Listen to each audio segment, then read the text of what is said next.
ആഭ്യന്തര യുദ്ധം രൂക്ഷമായ സിറിയയിൽ രാജ്യം വിട്ടെന്ന അഭ്യൂഹമുയർന്ന സിറിയൻ പ്രസിഡന്റ് ബഷാർ അൽ അസദിനായുള്ള തിരച്ചിൽ പുരോഗമിക്കുകയാണ്. ബഷാർ യാത്ര ചെയ്യുകയായിരുന്ന വിമാനത്തിന്റെ നിയന്ത്രണം നഷ്ടമായെന്നും വിമാനം തകർന്നുവെന്നും റിപ്പോർട്ടുകൾ പുറത്തുവന്നിരുന്നു. Flight number Syrian air 9218 illusion 76 വിമാനമാണ് ദമാസ്കിൽ നിന്ന് അവസാനമായി പറന്ന വിമാനമെന്ന ഫ്ലൈറ്റ് ട്രാക്കർമാർ വ്യക്തമാക്കുന്നു. ഈ ഫ്ലൈറ്റിൽ ബഷാർ ഉണ്ടായിരുന്നുവെന്നാണ് റിപ്പോർട്ടുകൾ സൂചിപ്പിക്കുന്നത്. പ്രതിപക്ഷ വിമതർ വിമാനത്താവളത്തിന്റെ നിയന്ത്രണം പിടിച്ചെടുക്കുന്നതിന് മുൻപാണ് ഈ വിമാനം പറന്നുയർന്നത്. ആദ്യം കിഴക്കോട്ട് പറന്ന വിമാനം പിന്നീട് വടക്കോട്ട് തിരിഞ്ഞു. പിന്നാലെ പാശ്ചാത്യ സിറിയൻ നഗരമായ ഹോംസിന് മുകളിൽ വട്ടമിട്ട് പറന്ന വിമാനത്തിന്റെ സിഗ്നലുകൾ നഷ്ടമായി. ബഷാർ രാജ്യം വിട്ടത് ചൂണ്ടിക്കാട്ടി വിമതർ ദമാസ്ക് സ്വതന്ത്രമായെന്ന് പ്രഖ്യാപിച്ചിരുന്നു. വിമതർ ദമാസ്കിലേക്ക് കടന്നതിനു ശേഷം ബഷാർ പരസ്യമായി പ്രത്യക്ഷപ്പെട്ടിട്ടില്ല. ബഷാറിനെ കണ്ടെത്താനുള്ള നീക്കങ്ങൾ ശക്തമാക്കിയിരിക്കുകയാണ് വിമത ശക്തികൾ. ഉയരത്തിലുണ്ടായ മാറ്റവും പെട്ടെന്നുള്ള അപ്രത്യക്ഷമാകലും ബഷാറിന്റെ വിമാനം വെടിവെച്ചിട്ടതാകാനുള്ള സാധ്യതകൾ വർദ്ധിപ്പിക്കുന്നതായി റിപ്പോർട്ടുകളുണ്ട്. റഡാറിൽ നിന്ന് അപ്രത്യക്ഷമായ വിമാനം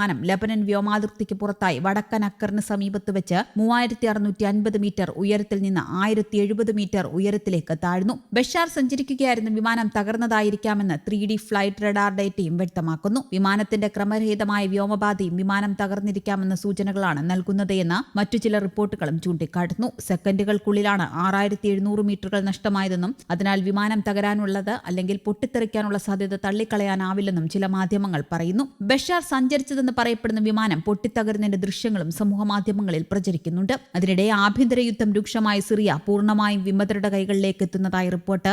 തലസ്ഥാനമായ ദമാസ്കസ് വിമത സൈന്യമായ ഹയാത്ത് തഹരീൻ അൽ-ഷാം വളഞ്ഞിരിക്കുകയാണ്. മറ്റു 3 പ്രധാന നഗരങ്ങൾ പിടിച്ചെടുത്തതായി ഇവർ അവകാശപ്പെടുന്നു. സർക്കാർ അനുകൂല സൈന്യത്തിന്റെ ചെറുത്തുനിൽപ്പ് നാമമാത്രമാണ് വിമോചനത്തിന്റെ അവസാന നിമിഷങ്ങളിലെത്തിയെന്ന് HTS തലവൻ അഹമ്മദ് അൽ ഷാറ വീഡിയോ സന്ദേശത്തിലൂടെ അവകാശപ്പെട്ടു. വിമതർ തലസ്ഥാനത്തിന് വെറും 20 കിലോമീറ്റർ മാത്രം അകലെയെന്നാണ് കഴിഞ്ഞ ദിവസം റിപ്പോർട്ടുണ്ടായിരുന്നത്. വടക്കൻ നഗരമായ അലപ്പോ, മധ്യമേഖലമായ ഹമ, കിഴക്കൻ ദയർ, അൽസോർ എന്നിവിടങ്ങൾ കൈയടക്കിയ വിമതർ തെക്കൻ മേഖലയുടെ നിയന്ത്രണം പൂർണ്ണമായും കൈക്കലാക്കിയിരിക്കുകയാണെന്ന് റിപ്പോർട്ട്. പ്രസിഡന്റ് അസദിനെ പിന്തുണയ്ക്കുന്ന ഇറാനും തുർക്കിയും റഷ്യയും ദോഹയിൽ ചർച്ച നടത്തിയിരുന്നു. സർക്കാരും വിമതരും തമ്മിലുള്ള രാഷ്ട്രീയ ചർച്ചയ്ക്ക് തുടക്കം കുറിക്കാൻ തങ്ങൾ നടത്തിയ ചർച്ചയിൽ തീരുമാനമായതായി ഇറാൻ വിദേശകാര്യമന്ത്രി അറിയിച്ചു. വിമത സൈന്യമായ ഹയാത്ത് തഹരീൻ അൽ-ഷാം ഭീകര സംഘടനയാണെന്നും സിറിയൻ പ്രദേശങ്ങൾ പിടിച്ചെടുക്കാൻ അവരെ അനുവദിക്കരുതെന്നും റഷ്യൻ വിദേശകാര്യമന്ത്രി സെർഗേ ലാവ്റോവ് ആവശ്യപ്പെട്ടു. സിറിയൻ വിഷയത്തിൽ ഇടപെടാനില്ല എന്നാണ് അമേരിക്കയുടെ നിലപാട്. എന്നാൽ സിറിയൻ സർക്കാരിന് എല്ലാ സഹായവും നൽകുമെന്ന് ഇറാൻ അറിയിച്ചു. പോരാട്ടത്തിൽ സിറിയൻ സൈന്യത്തെ സഹായിക്കാൻ ഹിസ്ബുള്ള 2000 സായുധാംഗങ്ങളെ അയച്ചിട്ടുണ്ട്. അതേസമയം സിറിയയിലേക്കുള്ള എല്ലാ യാത്രകളും അവർ അറിയിപ്പുണ്ടാകുന്നതുവരെ ഒഴിവാക്കണമെന്ന് ഇന്ത്യക്കാർക്ക് കേന്ദ്ര സർക്കാർ നിർദ്ദേശം നൽകി. സിറിയയിലുള്ള ഇന്ത്യക്കാർ എത്രയും വേഗം രാജ്യം വിടണമെന്ന് വിദേശകാര്യ മന്ത്രാലയവും അറിയിച്ചു.